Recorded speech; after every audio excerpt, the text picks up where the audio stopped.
Hi, welcome to Cubs and Culture. It's currently Sunday, September 2nd, 2018. I don't know when I'm going to get this video up. So this is going to be my first video working my way through all the various Best Picture winners, etc. Just as a driving force, so I have a goal. Because I like making lists and stuff like that.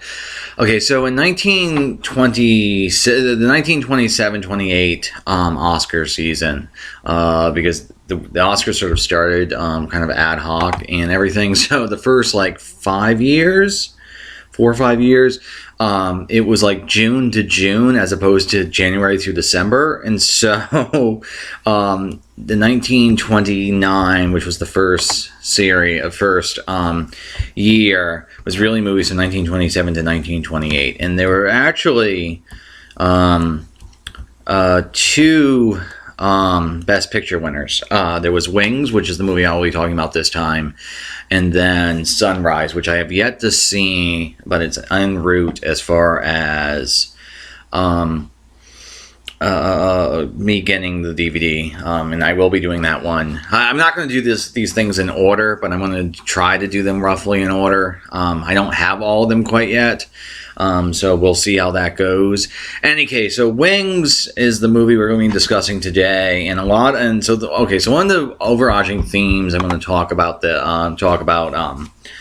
Oscars is a lot of people like bitching about the Oscars. I bitch about the Oscars. Everyone seems to bitch about the Oscars. And in a lot of ways, I think they actually do a relatively good job of being tastemakers, because there's a handful, like less than 5, maybe less than 10, which is basically 10% of real clunkers, of really just bad movies that won Best Picture. And a lot of the things that people complain about isn't predictable. It's just time ravaging the films. Like you kind of get this in Broadway Melody, and then you also get this in Cimarron, which is one of the earlier ones. Anyway, so Wings, is a movie I really, really like. It's basically a good version of Pearl Harbor, which I realized what I just said.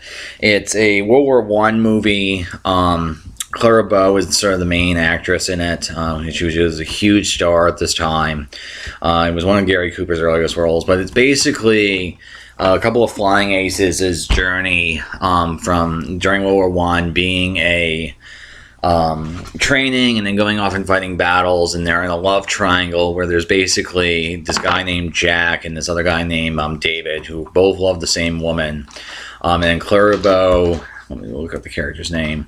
Mary loves Jack. And so she has unrequited love, and then there's that love triangle, and of course David and Jack become friends, blah blah blah. And then at the end, Jack ends up shooting down David, etc. And so there's that. So there's a lot of things in this movie. I'm going to show clips in the trailer in a second, but a lot of reasons why this is sort of an interesting first Best Picture winner is there was actually two. There was Best Picture Production and Best Picture Unique and Artistic Production. It was only in 1930 where it was declared the official Best Picture winner. And they've not done that artistic unique thing again ever again. And it sort of set the stage for the sort of films they want, because Wings, or a lot of films that won a lot of the Best Picture. So Wings has a lot of characteristics. It's big, ballsy, spectacle filmmaking. There's a ton of like dogfight footage is really interesting. And there's that. Dogfight footage, and then there's melodrama, romance, war, and then the other sort of thing is people a lot of times thinks the Oscars are leftist, and they're really not. What they are is centralist or liberal or neoliberal, and there just isn't a whole lot of self-reflection about the meaning of or the purpose of World War I, or whether or not it was a justified war. So let me pause there and bring up the trailer. Hi, I'm going to show the trailer and some clips now. The script is solid. It's just been often imitated in the template of home life. There's a war, so the guy goes off to basic training, then goes to war, then has break, then goes back to battle, and comes home again. And experience has aged him as a sort of a coming age story. That's really quite common nowadays. The story, the script is sort of predictable. So the best part of this film is sort of the direction, because it's really inventive and really well done. Because again, this was filmed in 1926-ish. Released in 1927, so obviously there's no like CGI, and all the flying scenes are done directly, and the actors themselves had to fly. I think the script is good, and there's a nice touches like the whole bear being a token of luck for David, and then of course at the end there's that nice irony of Jack actually shooting David down because he thinks he's a German. Anyway, that's Clara Bow, that's Mary. She's sort of the other main character. And the first shot I'm going to show is right here. David is on the right, and then Sylvia, which is the woman that they're both in love with, is on the left.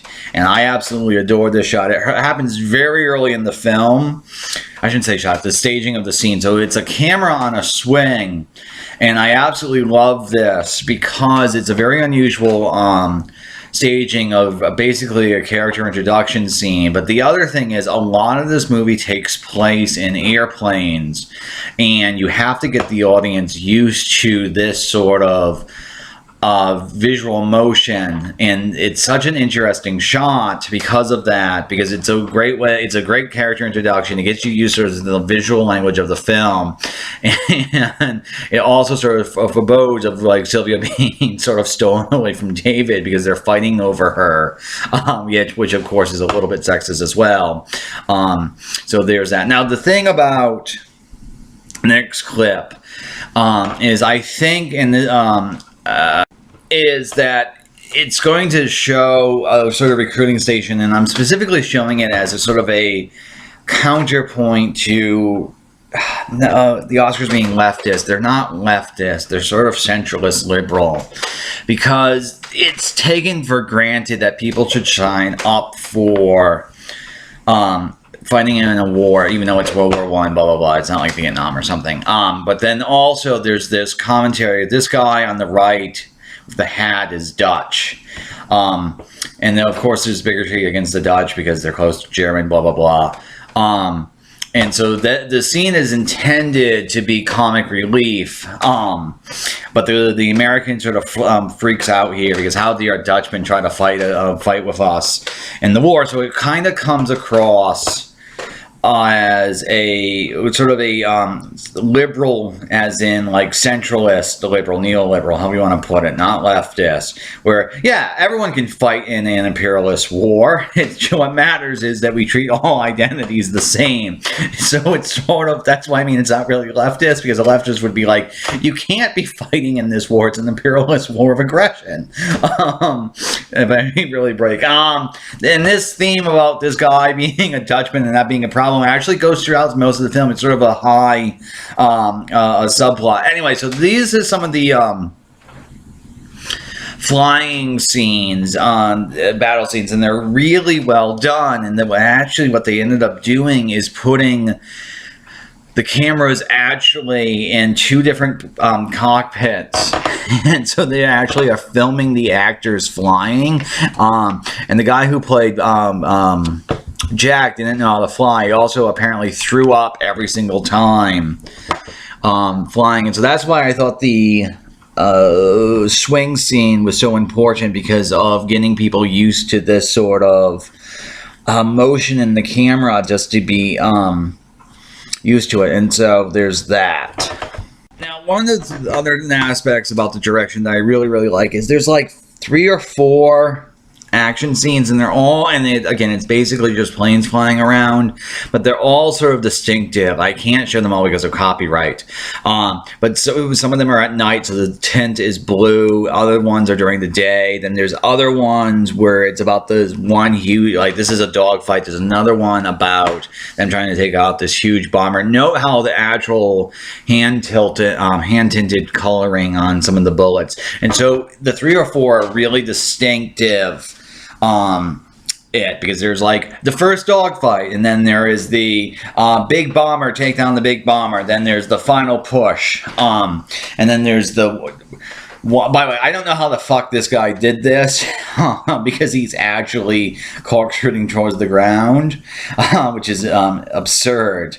Okay, so the next scene, again, sort of continuing our theme with invented direction, this sort of tracking shot through couples, I guess they did it with a wire, is really interesting because this is the leave sequence, and it's supposed to be a whole series of different soldiers on leave, and so you get a flavoring of like a first couple meeting and a fear, a couple fighting, etc.